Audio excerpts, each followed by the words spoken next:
Hello बच्चों, नमस्कार। क्या हाल चाल, कैसे आप सब? भाई स्वस्थ होंगे, मस्त होंगे, फिट और फाइन होंगे। राम राम भाई सारे, नारायण महादेव, बोलो जय बाबा की। बेटा मैं देख रहा हूँ कि बहुत सारे बच्चे दूसरे कामों में इन्वॉल्व हैं। मेरी आपसे रिक्वेस्ट है कि आप पढ़ाई पर ध्यान दीजिए, है ना। हो सकता है कि ये सुनियोजित तरीके से आपको पढ़ाई से भटकाने के लिए, है ना, इस तरीके के काम हो रहा हूँ कि नहीं टेलीग्राम चैनल बन गया है, रीनीट का पेपर मिल जाएगा। अरे भाई, जब लोगों को नहीं पता था तब एजेंसीज ने फाइंड आउट किया और एग्जाम को कैंसिल करके दोबारा करा रहे हैं। ऐसे अगर हर तीसरे चौथे पांचवें टेलीग्राम चैनल पे पेपर लीक होने लगा तब तो हो गया भाई, है ना। तो मैं आपसे ये कहना चाह रहा हूँ कि आप पढ़ाई करिए, पढ़ाई से इधर उधर मत जाइए। आप पढ़ेंगे वही आपके काम आएगा बेटा, ठीक है। लिविंग वर्ड का माइंड मैप हो चुका है, क्वेश्चन प्रैक्टिस हो चुकी है।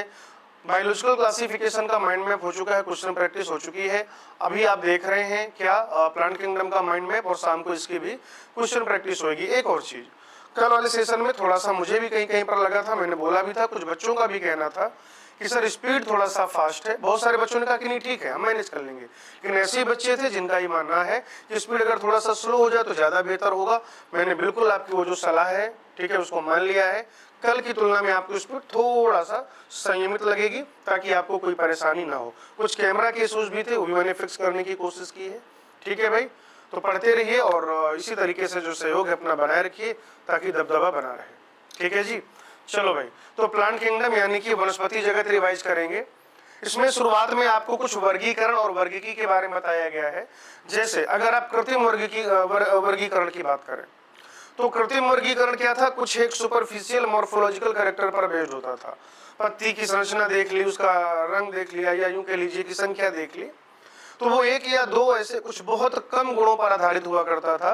लिनियस ने भी इस तरीके का एक वर्गीकरण किया, कृत्रिम वर्गीकरण किया, जो पुमंग रचना पर आधारित था, एंड्रोसियम के स्ट्रक्चर पर आधारित था। दो बड़ी कमियां थी कृत्रिम वर्गीकरण की। एक तो ये कि ये बहुत कम गुणों पर आधारित था, और दूसरा इसमें कायिक गुण यानी कि जड़, तना, पत्ती और छाल के जो गुण है, और लैंगिक गुण यानी कि जो पादप का लैंगिक अंग है, फ्लावर, या यूं कह लीजिए एंड्रोसियम गाइनोसियम के जो गुण है, उनको बराबर वेटेज दिया गया, समान वरीयता दी गई, जबकि ऐसा नहीं होना चाहिए। ऐसा क्यों नहीं होना चाहिए? क्योंकि जो लैंगिक गुण होते हैं वो ज्यादा कंजर्व होते हैं बजाय कायिक गुणों के। बाद में फिर प्राकृतिक वर्गीकरण आया, इसमें बहुत सारे कैरेक्टर लेते हैं। पादपों के बीच के प्राकृतिक संबंध को भी ध्यान में रखा जाता है, उनका बाह्य गुण देखा जाता है, शारीर यानी कि एनाटॉमी, उनमें अल्ट्रा स्ट्रक्चर्स क्या पाए जा रहे हैं, परारचना, भ्रूण विज्ञान, पादप रसायन, इन सारी चीजों को ध्यान में रखकर जो वर्गीकरण किया जाता है प्राकृतिक वर्गीकरण कहते हैं। एंजियोस्पर्म यानी कि पुष्पी पादपों का एक इसी तरीके का वर्गीकरण यानी कि प्राकृतिक वर्गीकरण बेंथम और हुकर ने किया था। इस साल के लिए इंपॉर्टेंट है बेटा, देखिएगा। एक साइंटिस्ट अगर वो आपसे पूछ रहे हैं तो यहां से एक सवाल बन सकता है रीनीट में। जाति वृत्तीय वर्गीकरण तंत्र विकासी संबंधों पर आधारित होता है। संख्यात्मक वर्गीकी में बहुत सारे कैरेक्टर एक साथ ले लिए जाते हैं, उनको कोड या नंबर दे दिया जाता है, फिर डाटा प्रोसेस किया जाता है। आप ये याद रखिए कि यह कंप्यूटरीकृत प्रणाली है। कोशिका वर्गीकी में आप कोशिकीय गुण जो है, जैसे कि गुणसूत्र की संख्या है, रचना है या व्यवहार है, इस आधार पर वर्गीकी का कार्य करते हैं। और पादप में किस तरीके का उसका रासायनिक संगठन है, क्या स्टोर्ड फूड है, जो उसका केमिकल कॉन्स्टिट्यूएंट्स है, अगर उस बेसिस पर आप वर्गीकी करते हैं तो उसे रसायन वर्गीकी कह दिया जाएगा। एक ये वैज्ञानिक पूछा जा सकता है। दूसरा, यहां से अगर आप देखेंगे तो एक मैचिंग टाइप का सवाल भी आपको देखने को मिल सकता है। सिंगल सवाल तो मतलब पूछे जाने के चांसेस कम हैं, लेकिन मुझे ऐसा लगता है कि क्या हो जाएगा बेटा, कि यहां से मैचिंग टाइप का सवाल आपको देखने को मिल सकता है, ठीक है जी। चलिए, थोड़ा सा तुलना करने की हमने कोशिश की है। शरीर रचना, उनमें मुख्य पादप काय क्या है, बीज पाया जाता है कि नहीं पाया जाता, और संवहन ऊतक पाए जाते हैं कि नहीं पाए जाते हैं।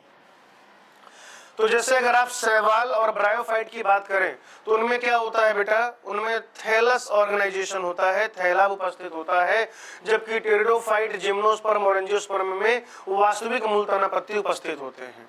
तो ब्रायो और टेरिडो में वास्तविक मूल तनापत्ति नहीं होता, सॉरी माफ कीजिएगा, एल्गी और ब्रायोफाइट में वास्तविक जड़ तनापत्ति नहीं होता है, लेकिन टेरिडोफाइट, जिम्नोस्पर्म और एंजियोस्पर्म में true root, true stem, true leaf पाया जाता है।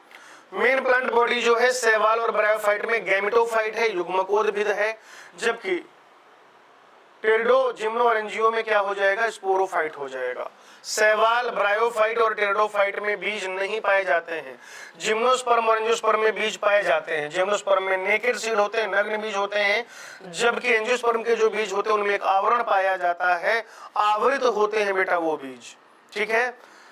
अगर आप संवहन ऊतक की बात करेंगे तो शैवाल और ब्रायोफाइट में जो है नहीं पाए जाते हैं संवहन ऊतक, लेकिन टेरिडोफाइट में, जिम्नोस्पर्म में और एंजियोस्पर्म में संवहन ऊतक पाए जाते हैं। संवहन ऊतक से संबंधित एक और बात जो मैं आपको बताना चाहता हूं, संवहन ऊतक जहां कहीं पर भी पाया जाएगा, स्पोरोफाइट में पाया जाएगा, गैमेटोफाइट में नहीं पाया जाएगा। ठीक है। अब जैसे जब हम ये कहते हैं कि शैवाल और जो अपने ब्रायोफाइट्स हैं वहां पर संवहन ऊतक नहीं पाया जाएगा, तो ना तो उनके गैमेटोफाइट में पाया जाता है और न ही उनके स्पोरोफाइट में पाया जाता है। लेकिन जब हम ये कहते हैं कि टेरिडोफाइट में संवहन ऊतक पाया जाता है, जिम्नोस्पर्म एंजियोस्पर्म में संवहन ऊतक पाया जाता है, तो बेटा टेरिडोफाइट, जिम्नोस्पर्म और एंजियोस्पर्म इनके केवल और केवल जो स्पोरोफाइट है यानी जो बीजाणु उद्भिद है वहीं पर पाया जाएगा संवहन ऊतक, वहीं पर पाया जाएगा जाइलम फ्लोएम। इनका जो गैमेटोफाइट है युग्मकोद्भिद वहां पर नहीं पाया जाता है। ठीक है। फटाफट से स्क्रीनशॉट ले लीजिए। ये भी कुछ लोगों ने कमेंट किया था कि सर स्क्रीनशॉट लेने का मौका तो दिया करो, ले लीजिए बेटा स्क्रीनशॉट। होप यहां तक क्लियर होगा आपको।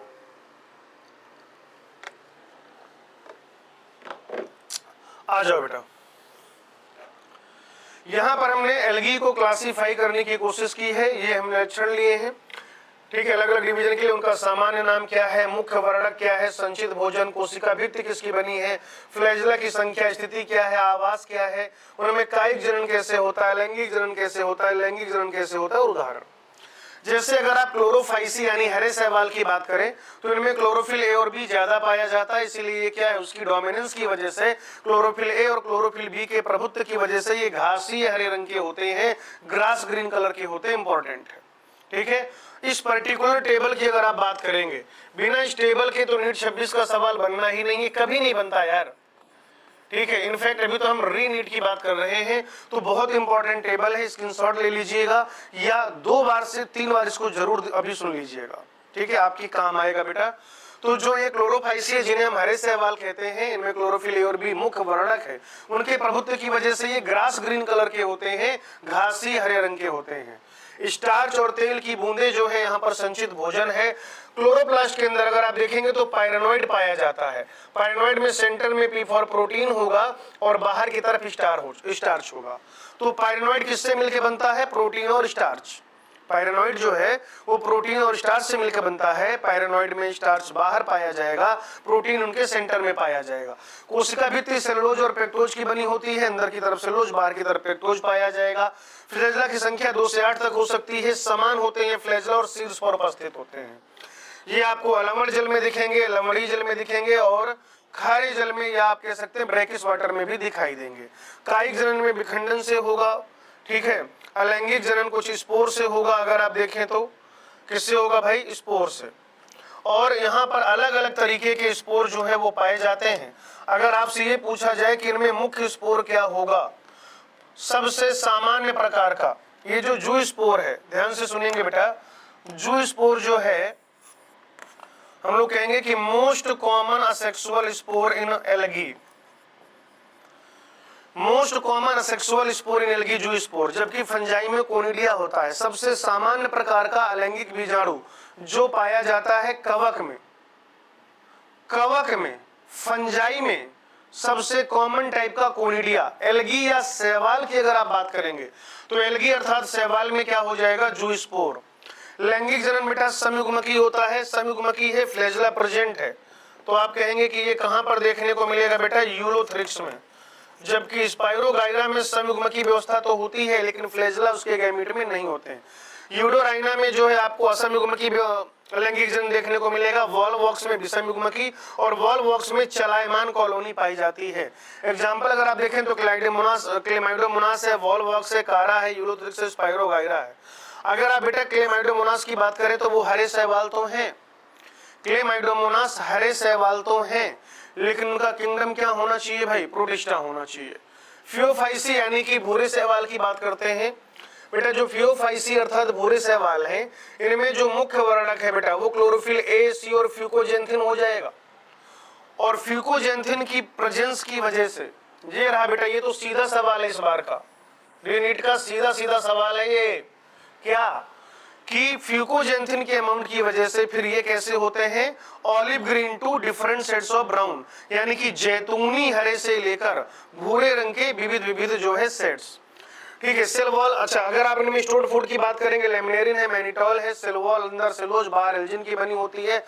यहाँ पर जब आप फ्लैजला देखेंगे तो दो फ्लैजला आपको देखने को मिलेंगे, असमान होंगे वो, और वो पार्श्वीय रूप से, अगर आप देखें, ये देखिए यहाँ पर भी बना हुआ है, तो लेटरली इंसर्टेड होते हैं। अलवण जल में बहुत कम पाए जाएंगे, खारे जल और लवणी जल में पाए जाते हैं।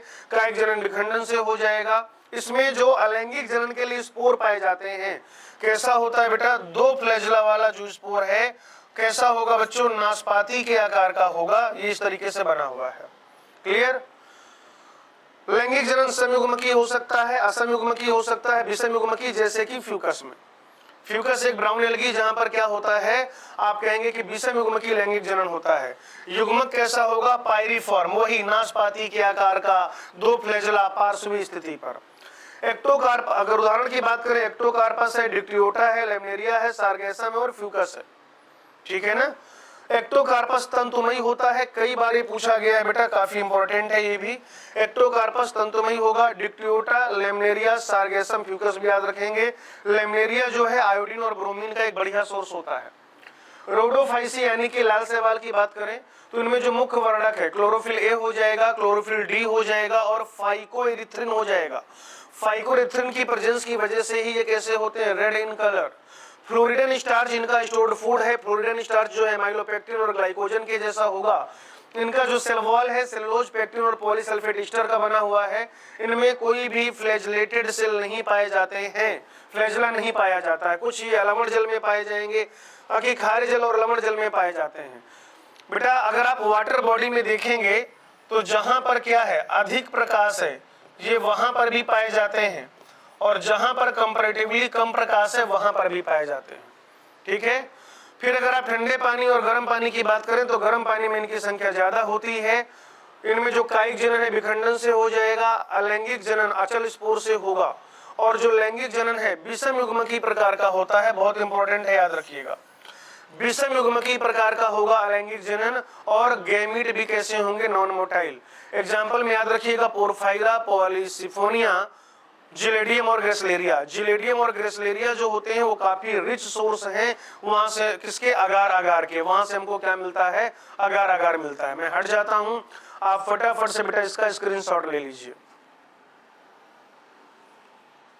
चलो भाई, तो मैं उम्मीद करता हूं कि आपने इसका स्क्रीनशॉट ले लिया होगा।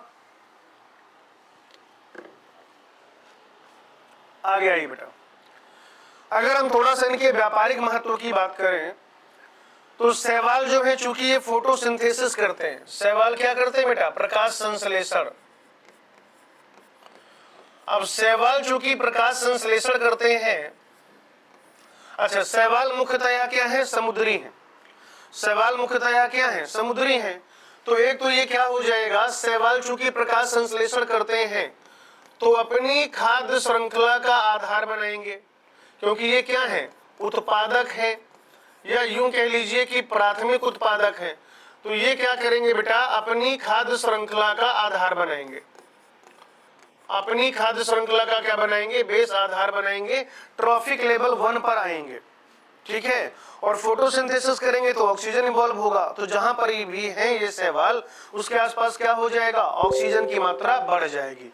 और फाइरा, लेमनेरिया, सार्गेसम समेत कुछ ऐसी 70 स्पीसीज हैं जो क्या है बेटा, खाने योग्य हैं। लाल शैवाल से हमें केराजिन मिलता है, भूरे शैवाल से एल्जिन मिलता है, जिलेडियम ग्रेसलेरिया से अगार अगार मिलता है। यहां से एक मैचिंग टाइप का सवाल आपको देखने को मिल सकता है। ठीक है, एक मैचिंग टाइप का सवाल, या तो ये इनसे बेटा मैचिंग टाइप का सवाल बनेगा, और या फिर अगर पूछेगा तो अगार अगार के बारे में पूछेगा। ठीक है। क्लोरेला और स्पाइरुलिना। स्पाइरुलिना तो क्या होता है बेटा, एक ब्लू ग्रीन एल्गी होता है। ठीक है। और क्लोरेला जो है बेटा वो ग्रीन एल्गी होता है। दोनों कैसे हैं, एक कोशिकीय है। ये दोनों कैसे हैं बेटा, क्लोरेला और स्पाइरुलिना दोनों कैसे हैं, यूनिसेलुलर हैं, यूनिसेलुलर। ठीक है। और प्रोटीन रिच होते हैं।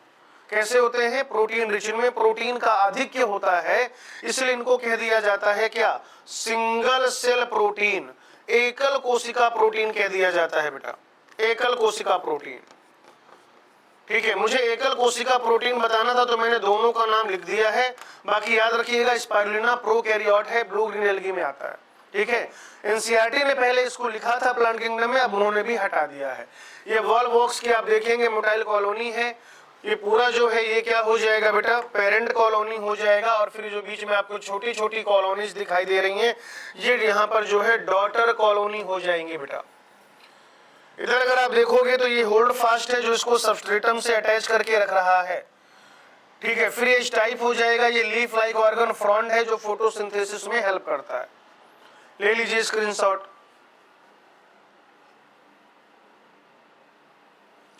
चलो बच्चों आगे आ जाओ।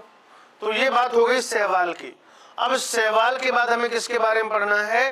ब्रायोफाइट के बारे में पढ़ना है। तो आप जानते हैं कि जो ब्रायोफाइट का निषेचन है, ये निषेचन के लिए किस पर निर्भर होते हैं? जल पर निर्भर होते हैं। चूंकि ये निषेचन के लिए जल पर निर्भर होते हैं, इसलिए इनको क्या कह दिया जाता है? पादप जगत के जल स्थलचर यानी कि उभयचर। ठीक है, इनकी निर्भरता है जल पर, किस बात के लिए? निषेचन के लिए, इसलिए इनको क्या कह दिया जाता है? पादप जगत के जल स्थलचर या उभयचर। ठीक है, ब्रायोफाइट में मुख्यतः हमें क्या पढ़ना है? मॉस और लिवरवर्ट के बारे में पढ़ना है, लिवरवर्ट एंड मॉस। यूजुअली ये कहां पर ग्रो होंगे? तो आप कहेंगे कि ये प्रायः जो है नम, शीतल और छायादार स्थानों में मतलब ये ग्रो करते हैं। अगर आप इनको एल्गी से कंपेयर करेंगे, ध्यान से समझिएगा, एल्गी की तुलना में ये थोड़ा सा ज्यादा डिफरेंशिएटेड होते हैं। अगर आप इन्हें शैवालों से इनकी तुलना करते हैं तो शैवालों की तुलना में ये ज्यादा डिफरेंशिएटेड है, अधिक विभेदित है। ब्रायोफाइट जो है वो शैवाल से अधिक विभेदित है, लेकिन ब्रायोफाइट में भी true stem, true leaf, true root यानी कि वास्तविक तना, वास्तविक पत्ती, वास्तविक मूल नहीं पाया जाता। ये अलग बात है कि इनमें मूल सम, तना सम और पत्ती सम यानी कि root like, stem like, leaf like structures पाए जाते हैं। इनका जो मुख्य पादप काय है वो युग्मकोद्भिद है, गैमेटोफाइट कहेंगे। ये जो युग्मकोद्भिद है अगुणित होता है, इसी में बेटा सेक्स ऑर्गन प्रेजेंट होते हैं, याद रखिएगा।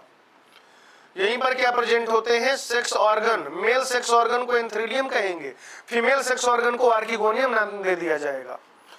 तो कैसा है बेटा? ये अगुणित है। ठीक है, चूंकि ये युग्मक उत्पन्न करता है इसलिए इसको क्या कह दिया? युग्मकोद्भिद। और ये युग्मक कैसे उत्पन्न करता है? क्योंकि यहाँ पर क्या प्रेजेंट है? Sex organ. और मजे की बात है कि प्रकाश संश्लेषी होता है। ठीक है, कैसा होता है? प्रकाश संश्लेषी। यानी मुख्य पादप का ब्रायोफाइट में क्या हो गया? पहले भी बताया था, अभी फिर से बता रहा हूं, गैमेटोफाइट हो गया, युग्मकोद्भिद हो गया। तो आपको ब्रायोफाइट में ऐसा देखने को मिलेगा कि इनका जो स्पोरोफाइट है, ब्रायोफाइट का जो स्पोरोफाइट है वो पार्शियल रूप से या टोटली गैमेटोफाइट पर निर्भर होता है, डिपेंडेंट होता है। ब्रायोफाइटा में जो इनका बीजाणुद्भिद है वह पूर्ण रूप से या फिर आंशिक रूप से अपने युग्मकोद्भिद पर निर्भर होता है।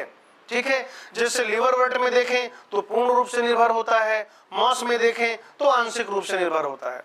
ब्रायोफाइट का जो आर्थिक महत्व है वो काफी कम है। ये अलग बात है कि कुछ स्पीसीज जो है भोजन या जानवरों के द्वारा चारे के रूप में प्रयोग किए जाते हैं। स्फेगनम जिसको हम लोग पीट मॉस कहते हैं, तो वो जो स्फेगनम है उससे पीट प्राप्त होता है जो ईंधन के रूप में प्रयोग किया जाता है। साथ ही साथ स्फेगनम में वाटर को होल्ड करने की एबिलिटी होती है, जल को अवशोषित करके रख सकता है, तो ट्रांसशिपमेंट मटेरियल के रूप में भी ये प्रयोग किया जाता है। बेटा ब्रायोफाइट का जो पारिस्थितिक महत्व है काफी ज्यादा है। अनुक्रमण में अगर आप देखें तो ये पाइनियर थे, लाइकेन और मॉस। लाइकेन और मॉस जो है इनका बहुत इंपॉर्टेंट रोल होता है अनुक्रमण में, सक्सीशन में। साथ ही साथ ये जल के कटाव को भी रोकते हैं, मृदा के अपरदन या अपसरण को भी रोकते हैं। ठीक है, ब्रायोफाइट में दो चीजें मुख्यतः पढ़नी होती है, लिवरवर्ट और मॉस। पहले लिवरवर्ट के बारे में पढ़ेंगे। पृष्ठाधार डॉर्सिवेंट्रल थैलस होता है जो सबस्ट्रेटम से अटैच होता है, चिपका हुआ होता है। कुछ पत्तीदार सदस्य है पोरेला, जहां पर क्या होगा? स्टेम लाइक स्ट्रक्चर में लीफ लाइक स्ट्रक्चर पाए जाएंगे। लिवरवर्ट का जो अलैंगिक जनन है थैलस के विखंडन से होगा। साथ ही साथ यहाँ पर जेमा पाया जाता है। जेमा जिस संरचना में बनता है, ध्यान से सुनिएगा, जेमा जिस संरचना में बनता है उसको जेमा कप कहते हैं। जेमा हरे रंग का होता है, मल्टी सेलुलर होता है और अलैंगिक कली है। जेमा क्या है, देखिए यहां पर भी ये आपको जेमा देखने को मिल सकता है रीनीट में। रीनीट में बेटा आपको जेमा देखने को मिल सकता है। जेमा बनता कहां पर है, तो जेमा कप में। जेमा जिन संरचना में बनता है उसे जेमा कप कहते हैं। कैसा है, तो ग्रीन है, मल्टी सेलुलर और असेक्सुअल बड है। तो जैसे मान लीजिए ये इसका क्या है, प्लांट है, उस प्लांट से डिटैच होगा और डिटैच होने के बाद क्या करेगा, नया प्लांट बनाएगा, नया थैलस बनाएगा। मेल सेक्स ऑर्गन एंथेरिडियम हो जाएगा, फीमेल सेक्स ऑर्गन बेटा आर्किगोनियम या स्त्रीधानी हो जाएगा। इनका जो मूलाभ होता है, ध्यान से सुनिएगा, लिवरवर्ट और मॉस के मूलाभ पर सवाल आ सकता है। रीनीट में लिवरवर्ट और मॉस के मूलाभ पर सवाल आ सकता है। मूलाभ जो है मूल सम संरचना है, जो इनको क्या करेगा, अटैचमेंट में और साथ ही साथ जो थोड़ा बहुत डिफ्यूजन वगैरह है चीजों का वो कराएगा। रूट लाइक स्ट्रक्चर है, मूलाभ कहेंगे। लिवरवर्ट में यूनिसेलुलर होता है, अशाखित होता है। मॉस में मल्टीसेलुलर होता है और शाखित होता है। ठीक है ना, चार ऑप्शन बनेंगे कि लिवरवर्ट और मॉस दोनों में यूनिसेलुलर, दोनों में अशाखित, दोनों में मल्टीसेलुलर, दोनों में शाखित, दोनों में यूनिसेलुलर, दोनों में कैसा हो जाएगा, अशाखित।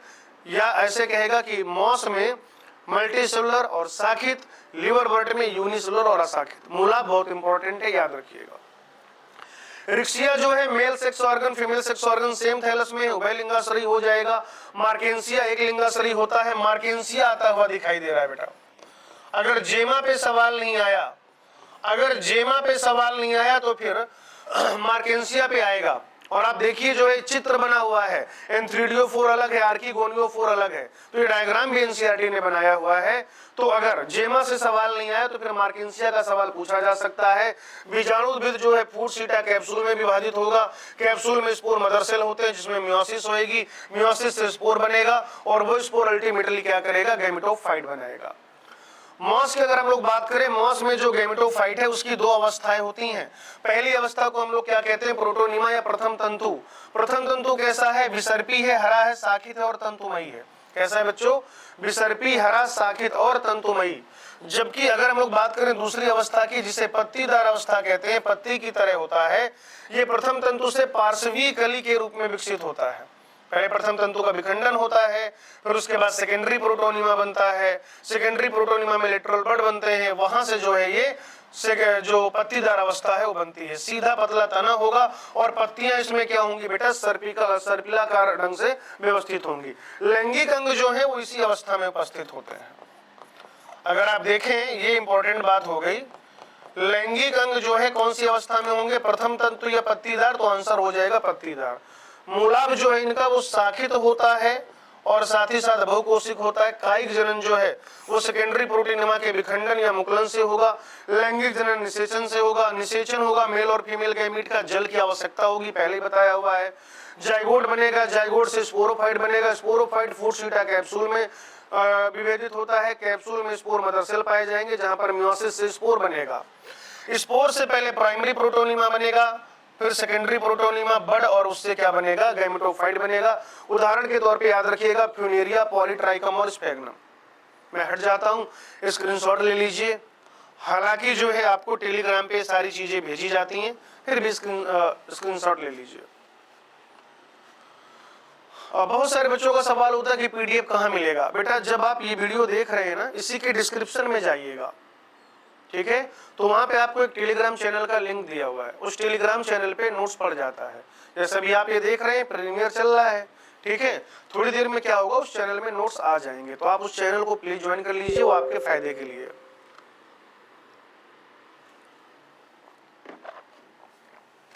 आइए बच्चों, अब हम लोग यहाँ पर टेरिडोफाइट के बारे में बात करने जा रहे हैं। किसके बारे में, टेरिडोफाइट के बारे में। तो जो टेरिडोफाइट है, बहुत ध्यान से समझिएगा। टेरिडोफाइट में हमें मुख्यतः दो चीजें पढ़नी है, फर्न और हॉर्सटेल। क्या पढ़ना है बेटा, फर्न और हॉर्सटेल पढ़ना है। टेरिडोफाइट भी निषेचन के लिए जल पर निर्भर होते हैं, याद रखिएगा। टेरिडोफाइट भी ब्रायोफाइट की तरह अपने निषेचन के लिए किस पर निर्भर होते हैं, जल पर निर्भर होते हैं बेटा। ये पहले सफल स्थलीय पादप है, ठीक है ना, पहले सफल स्थलीय पादप है, इसलिए इनको क्या कह दिया जाता है, सरीसृप पादप जगत के। ये क्या है? पादप जगत के सरीसृप है, reptile of the plant kingdom कहेंगे। क्यों कहा जाता है इनको पहला सफल स्थलीय पादप? क्योंकि एक तो इनमें संवहन ऊतक उपस्थित था, ये पहले संवहनी पादप है। संवहनी पादप कहने का क्या मतलब होगा? ये ऐसे पहले प्लांट थे बेटा जिनमें क्या उपस्थित था? संवहन ऊतक उपस्थित था। पूरे पादप जगत में पहला प्लांट ग्रुप ऐसा जहां पर संवहन ऊतक अर्थात जाइलम फ्लोएम उपस्थित थे। तो टेरिडोफाइट वो पहला प्लांट ग्रुप है जहां पर जाइलम फ्लोएम यानी कि संवहन मंडल बने। लेकिन ये संवहन मंडल या संवहन ऊतक कहां पर पाया जाएगा? गैमेटोफाइट में या स्पोरोफाइट में या दोनों में? तो आप कहेंगे सर स्पोरोफाइट में। आज ही बताया है, आज ही बताया शुरुआत में बेटा, ठीक है। तो टेरिडोफाइट में मुख्यतया, फिर से सुन लीजिए, टेरिडोफाइट में मुख्यतया क्या पढ़ना है? फर्न और हॉर्सटेल, ठीक है। निषेचन के लिए जल पर निर्भर होते हैं। ये पहले सफल स्थलीय पादप हैं, इसलिए इनको कह दिया जाएगा reptiles of the plant kingdom. क्यों सफल हुए? क्योंकि एक तो इनमें बेटा क्या पाया जा रहा है? वास्तविक तना, पत्ती और मूल पाया जा रहा है। क्या पाया जा रहा है? वास्तविक तना, पत्ती, मूल पाया जा रहा है इनमें जो, ठीक है। और साथ ही साथ संवहन ऊतक पाए जा रहे हैं। जो मुख्य पादप का है बेटा वो स्पोरोफाइट है। और ये स्पोरोफाइट किसमें डिफरेंशिएट रहेगा बताइए जरा? ये जो है मुख्य पादप का है, किसमें डिफरेंशिएट है? तो हम लोग कहेंगे कि रूट, स्टेम और लीफ में डिफरेंशिएट है भाई, ठीक है। किस किस तरीके के पादप है यहाँ पर? तो औषधीय पादप हो सकते हैं, यानी कि औषधीय गुणों वाले पादप। सजावट में जो पौधे इस्तेमाल में लिए जाते हैं ऐसे सजावटी पौधे हो सकते हैं। और कुछ ऐसे भी पौधे होते हैं बेटा जो सॉइल बाइंडर्स का काम करते हैं, मिट्टी का कटाव को रोकते हैं, जमीन को बांध कर रखते हैं। यूजुअली ये कहाँ पर ग्रो होते हैं? ठंडे, गीले और छायादार स्थानों में, क्योंकि वो प्रोथैलस की ग्रोथ के लिए जरूरी है, ठीक है। टेरिडोफाइट जो होता है बेटा, बहुत ध्यान से समझिएगा, टेरिडोफाइट का जो फैलाव है वो सीमित है। टेरिडोफाइट का जो जियोग्राफिकल डिस्ट्रीब्यूशन है वो क्या है? सीमित है। उसके दो रीजन है, एक तो निषेचन के लिए जल चाहिए और दूसरा प्रोथैलस जो होता है वो नम और छायादार स्थान में उगता है। मैंने आपको बताया कि वास्तविक तना, मूल, पत्ती पाया जाता है। पत्तियां अगर आप देखें तो सिलेजिनेला, यहां से भी सवाल बन सकता है बेटा। पहली बात तो इस बोर्ड के बिना सवाल नहीं बनेगा, इस बोर्ड के बिना सवाल नहीं बनना चाहिए। बाकी ये लघु पर्ण या बृहद पर्ण पे सवाल आ सकता है। सिलेजिनेला लघु पर्ण है, फर्न जो है बेटा बृहद पर्ण होते हैं। चूंकि पत्तियां, ऐसी पत्तियां जिनमें क्या पाया जाएगा? बीजाणुधानी पाया जाएगा, बीजाणु का निर्माण होगा। बीजाणुधानी पाया जाएगा, बीजाणु का निर्माण होगा, तो ऐसी पत्तियों को क्या कह दिया जाएगा? बीजाणु पर्ण कह दिया जाएगा। क्या कह दिया जाएगा बेटा? बीजाणु पर्ण कह दिया जाएगा। कभी कभी ये पत्तियां क्या करती है? एक सघन संरचना बनाती हैं जिसे शंकु कहते हैं। सघन संरचना को शंकु कहा जाएगा। और ये शंकु कहां पर पाया जाता है? स्लेजिनेला और इक्विसिटम में पाया जाता है, ठीक है। टेरिडोफाइट का जो युग्मकोद विध है उसे प्रोथैलस कहेंगे। ये प्रोथैलस जो होता है स्पोरोफाइट से एकदम फ्री है, इंडिपेंडेंट है, नम और छायादार स्थान में उगता है। कैसा है? तो थैलस लाइक है, ठीक है। प्रोथैलस ऐसा थैलस लाइक है, हैप्लॉइड है, छोटा होता है, अस्पष्ट होता है, लेकिन मल्टीसेलुलर होता है। कैसा है बच्चों? छोटा, स्पष्ट और मल्टीसेलुलर। चूंकि ये क्या है? गैमेटोफाइट है तो संवहन ऊतक नहीं पाए जाएंगे। मुख्यतः ये प्रकाश संश्लेषी होता है, होने को मृतपोषी भी हो सकता है, जनरली फोटोसिंथेटिक। इसी में लैंगिक अंग उपस्थित रहेंगे। नर लैंगिक अंग को एंथ्रीडियम कह दिया जाएगा और जो मादा लैंगिक अंग है वो स्त्रीधानी हो जाएगा। ये जो टेरिडोफाइट होते हैं इनमें मोस्ट ऑफ द टेरिडोफाइट ऐसे होंगे, ध्यान से समझिएगा, मोस्ट ऑफ द टेरिडोफाइट ऐसे होंगे जहां पर समान प्रकार के बीजाणु बनेंगे। अधिकांशतः जो टेरिडोफाइट है वो समबीजाणुक होते हैं। कुछ ऐसे भी टेरिडोफाइट हैं जो कैसे होते हैं बेटा? विषम बीजाणुक।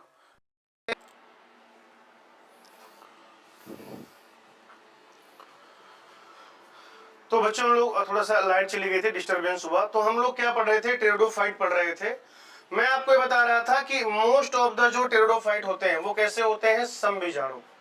कैसे होते हैं? समबीजाणु, समान प्रकार के बीजाणु होंगे। और कुछ टेरिडोफाइट ऐसे होते हैं जिनमें एक बीजाणु छोटा होता है, एक बड़ा होता है, ठीक है। तो ऐसे टेरिडोफाइट को क्या कह दिया जाएगा? विषम बीजाणु टेरिडोफाइट, जैसे कि सिलेजिनेला हो गया और साल्विनिया हो गया, ठीक है। लघु बीजाणु जो है, छोटा वाला बीजाणु, वो आगे चल के क्या करेगा? नर युग्मकोद्भिद में परिवर्तित हो जाएगा। और जो बृहद बीजाणु है वो फीमेल गैमेटोफाइट बनाएगा। विषम बीजाणु टेरिडोफाइट, नॉट ऑल टेरिडोफाइट, सुनिए ध्यान से। विषम बीजाणु टेरिडोफाइट क्या करते हैं? बीजीय प्रकृति प्रदर्शित करते हैं। दो बातें याद रखनी है, बड़ा इंपॉर्टेंट है, अक्सर करके यहां से सवाल पूछ लिया जाता है, ठीक है ना। अक्सर बेटा ये सवाल पूछता है, ठीक है। क्या? कि जो मादा युग्मकोद्भिद है वो विविध समय के लिए पेरेंटल स्पोरोफाइट पे रहता है, और दूसरी बात युग्मनज का जो प्रारंभिक विकास है वो मादा युग्मकोद्भिद में होता है। ठीक है, साइलोप्सिडा में साइलोटम आ जाएगा, लाइकोप्सिडा में स्लेजनेला लाइकोपोडियम, स्पिनोप्सिडा में एक्विसिटम, टेरोप्सिडा में टेरिस, ड्रायोटेरिस और रेडियंटम। ये जो है एग्जांपल आपको याद रखना है। फटाफट से बेटा स्क्रीनशॉट ले लीजिए, और फिर हम लोग पढ़ेंगे जिम्नोस्पर्म के बारे में। किसके बारे में पढ़ेंगे बेटा? जिम्नोस्पर्म। चलो भाई आगे आ जाओ। तो आप जानते हो कि जो जिम्नोस्पर्म है उसमें दो शब्द हैं भाई जिम्नोस्पर्म में, जिम्नोस और स्पर्म। जिम्नोस का मतलब हो जाएगा नेकेड, स्पर्म का मतलब हो जाएगा सीड यानी कि बीज। ठीक है, नग्न बीज होते हैं क्योंकि इनमें ओवरी या ओवरी वॉल नहीं पाई जाती। ओवरी या ओवरी वॉल ना पाए जाने की वजह से फर्टिलाइजेशन के पहले, फर्टिलाइजेशन के बाद वो कैसा रहता है? अनावृत रहता है, तो नेकेड सीड पाए जाते हैं। मध्यम वृक्ष होंगे, लंबे वाले वृक्ष भी होंगे, झाड़ियां होंगी। सुकोया अगर आप जिम्नोस्पर्म की बात करें सबसे लंबा वृक्ष हो जाएगा। जिम्नोस्पर्म में जो मूल है, ठीक है, मुख्यतः मूसला मूल होती है, लेकिन पाइनस में क्या पाया जाएगा? कवक मूल। ठीक है ना, फंगल कनेक्शन होते हैं। साइकस में प्रवाल मूल पाया जाएगा, बीजीय प्रेजेंट होता है। तना साइकस में अशाखित हो जाएगा, पाइनस और सीड्रस में शाखित हो जाएगा। पत्तियां यूजुअली आप देखेंगे तो सरल और संयुक्त दोनों तरीके की होती है। इंपॉर्टेंट क्या है कि साइकस में पाई जाती है बेटा पिच्छाकार संयुक्त पत्ती। क्या पाई जाती है? पिच्छाकार संयुक्त पत्ती पाई जाती है। अगर आप यहाँ पर पत्तियां देखें तो उसमें उनमें मोटी क्यूटिकल है, गर्तिक रंध्र है, और उनका सरफेस एरिया कम रहे तो सुई जैसी लीफ हो जाती हैं। तो जो कोनीफर्स प्लांट हैं उनकी जो पत्तियां हैं वो अधिक ताप के लिए, नमी के लिए और वायु के लिए कैसी होती हैं बेटा? सहनशील होती हैं। ठीक है, पाइनस जो है उभय लिंगाश्रयी होगा, साइकस एक लिंगाश्रयी होगा। लघु बीजाणुपर्ण, देखिए लघु बीजाणुपर्ण में क्या होगा? लघु बीजाणुधानी। लघु बीजाणुधानी में क्या होगा? लघु बीजाणु मात्र कोशिका। लघु बीजाणु मात्र कोशिका में मियोसिस होगा तो लघु बीजाणु बनेगा। ये लघु बीजाणु न्यूनीकृत कोशिकाओं का रहेगा। परागकण या नर युग्मकोद्भिद कहेंगे, परागकण या नर युग्मकोद्भिद। और वो जो नर युग्मकोद्भिद है वो क्या करेगा बेटा? नर युग्मक बनाएगा। ठीक है, मेल में ऐसा होता है। लेकिन अगर फीमेल में देखें तो जो गुरु बीजाणुपर्ण है उसमें क्या रहेगा? गुरु बीजाणुधानी। और ये जो इंटेगुमेंटेड गुरु बीजाणुधानी है, ये जो अस्तर युक्त गुरु बीजाणुधानी है, उसे फिर क्या कह दिया जाएगा? बीजांड यानी कि ओव्यूल कह दिया जाएगा। बीजांड यानी कि ओव्यूल कहेंगे। वो पूरा किसका बना होगा? बीजांडकाय का बना होगा। उसकी कोई कोशिका विभेदित होकर क्या बनाएगी? गुरु बीजाणु मात्र कोशिका। गुरु बीजाणु मात्र कोशिका में मियोसिस हो गए तो गुरु बीजाणु बनेंगे। 4 गुरु बीजाणु बनेंगे, 3 क्या हो जाएंगे? डिजेनरेट, 1 फंक्शनल बचेगा। वो जो फंक्शनल गुरु बीजाणु है वो मादा युग्मकोद्भिद बनाएगा, भ्रूणपोष कहेंगे। और बेटा याद रखिएगा कि जिम्नोस्पर्म का जो भ्रूणपोष है वो कैसा है? हैप्लॉइड है। मादा युग्मकोद्भिद के जो सेल है वो क्या करेंगी? विभेदित हो जाएंगी। 2 या फिर अधिक स्त्रीधानी बनेगा, और स्त्रीधानी क्या करेगा बेटा? फीमेल गैमीट यानी कि मादा युग्मक बनाएगा। ठीक है, परागकण जो होते हैं वो हवा द्वारा कहां तक पहुंचेंगे? स्त्रीधानी के मुंह तक पहुंचेंगे। फिर पराग नली का निर्माण होगा। ये नर युग्मक इधर जाएगा, मादा युग्मक से मिलेगा, निषेचन होगा, जाइगोट मिलेगा, जाइगोट से स्पोरोफाइट। और इनका जो स्पोरोफाइट है वो वास्तविक जड़, वास्तविक तना, वास्तविक पत्ती में विभेदित होता है। एक खास बात याद रखिएगा बेटा कि इनमें जो है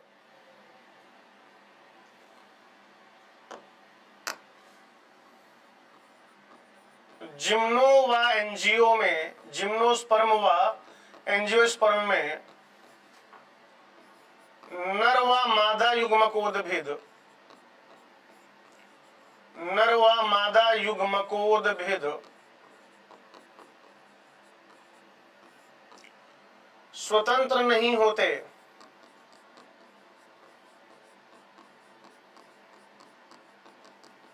बल्कि स्पोरोफाइट पर निर्भर करते हैं। स्पोरोफाइट पर निर्भर होते हैं। ठीक है भाई, तो ये बातें अपने को ध्यान में रखनी। उदाहरण में साइकस है, पाइनस है, सीड्रस है, और क्या हो जाएगा? जिंको हो जाएगा। ये कुछ पॉइंट है, याद रखिएगा कि सभी ब्रायोफाइट और अधिकांश टेरिडोफाइट समबीजाणुक होते हैं। कुछ टेरिडोफाइट, सभी जिम्नोस्पर्म और सभी एंजियोस्पर्म विषमबीजाणुक होते हैं। ब्रायो से जब आप टेरिडो, जिम्नो और एंजियो की तरफ जाएंगे, ब्रायो से टेरिडो जिम्नोरेंजियो की तरफ जाएंगे तो गैमेटोफाइट रिड्यूस होता जाता है, स्पोरोफाइट डेवलप होता जाता है। क्या बेटा? गैमेटोफाइट रिड्यूस होता जाता है, स्पोरोफाइट डेवलप होता जाता है। ये देखिए, तो जो सबसे बढ़िया गैमेटोफाइट है वो कहां पर होगा? ब्रायोफाइट में। और सबसे न्यून टाइप का, न्यूनीकृत रिड्यूस्ड जो गैमेटोफाइट है वो कहां पाया, स्पोरोफाइट है, कहां पाया जाएगा? ब्रायोफाइट में। सबसे बढ़िया गैमेटोफाइट, सबसे घटिया स्पोरोफाइट ब्रायोफाइटा में। सबसे बढ़िया स्पोरोफाइट, सबसे घटिया गैमेटोफाइट वो कहां पर पाया जाएगा बेटा? एंजियोस्पर्म में। क्लियर है भाई? तो ये चैप्टर भी अपना पूरा हो गया, पीडीएफ आपको इसका मिल जाएगा। ठीक है जी, तो हंसते रहिए, मुस्कुराते रहिए, पढ़ते रहिए, लिखते रहिए, लेक्चर रिवाइज करते रहिए, डीपीपी सॉल्व करते रहिए, एनसीईआरटी रीडिंग करते रहिए। आपका ध्यान अपने लक्ष्य पर बनाए रखिए और हमेशा ध्यान रखिए, जब तक फोड़ेंगे नहीं तब तक छोड़ेंगे नहीं। आज की कथा यहीं तक, आगे I will take it on next class. Thank you, धन्यवाद। भारत माता की जय।